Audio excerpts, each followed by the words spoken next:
Hello everybody, welcome to my first ever YouTube video. Today is going to be a 5 or so minute video learning to solve simultaneous equations. Now I say also because I've recorded it tens if not hundreds of times, and each time has been about 6 or 7 minutes, so we'll try and fit it in for 5. We'll do our best. What are simultaneous equations? Well, I think the easiest way of describing simultaneous equations is two equations that we're going to solve at the same time. And we have two equations here in this example because we have two of what we call unknown variables.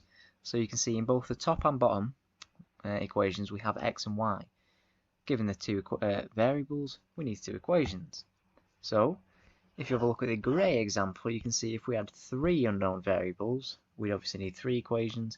If we had four variables, we need four equations, and so on until infinity, when it'd be extremely difficult to solve. Today, we're just going to look at two equations and two unknown variables. So, let's go through the example off the previous page.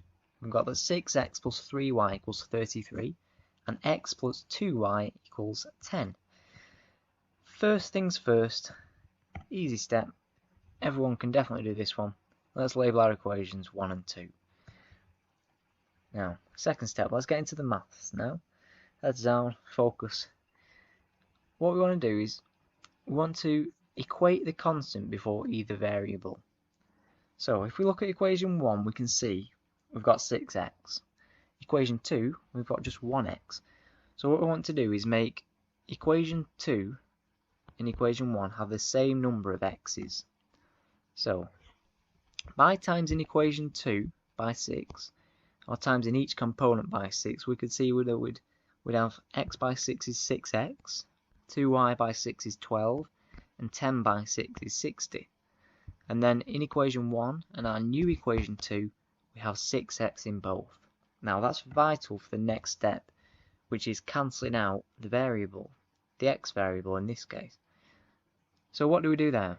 Well, if we take the top equation, equation 1, from our new equation 2, we can see that for the x component, 6x minus 6x is 0.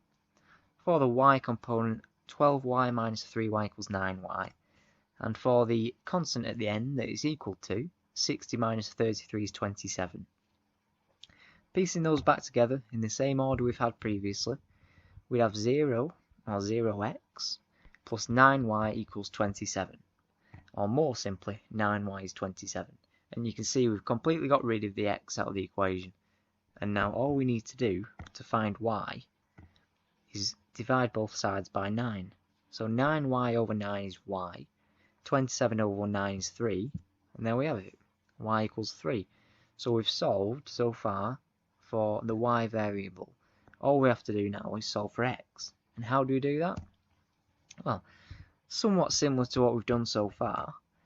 If we put y into one of the original equations, so let's work through number 1, we can see that we'd have 6x plus 3, and then it's 3y, but we know y is 3, so 3 times 3 is 33.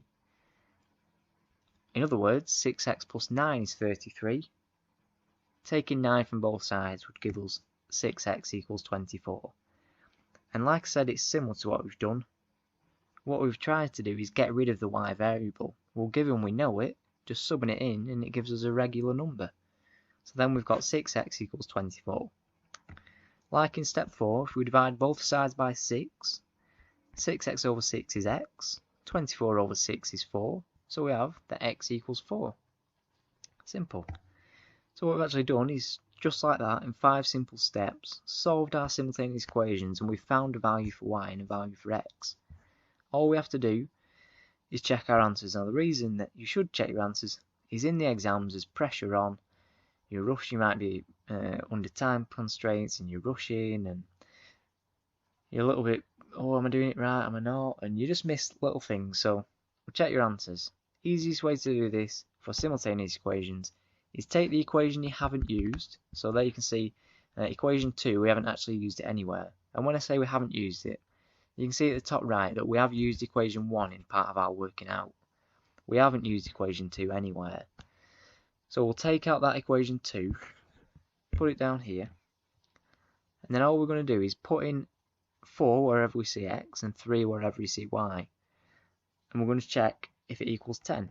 Well, quite frankly, 4 plus 2 times 3, or 6, is 10. So we know that our answers are right.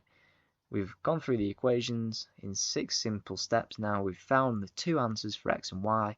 We've subbed it in and checked it is right. And there you have it. Put x and y, put your answers for x and y on the sheet, and they're correct. You know they are because you've checked them through, and they're correct in both equations. So that's it. Just like that. 6 easy steps. Make a note of them. Try and commit them to memory.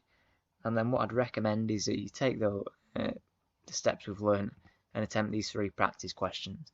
Now the first 2 are just like the previous example. 2 equations, 2 unknown variables.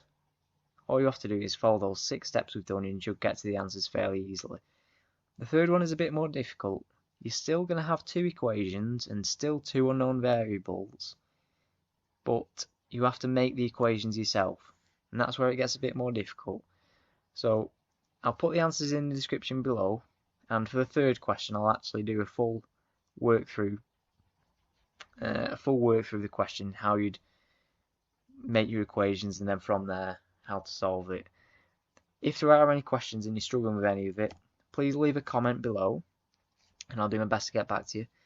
Thank you massively for watching.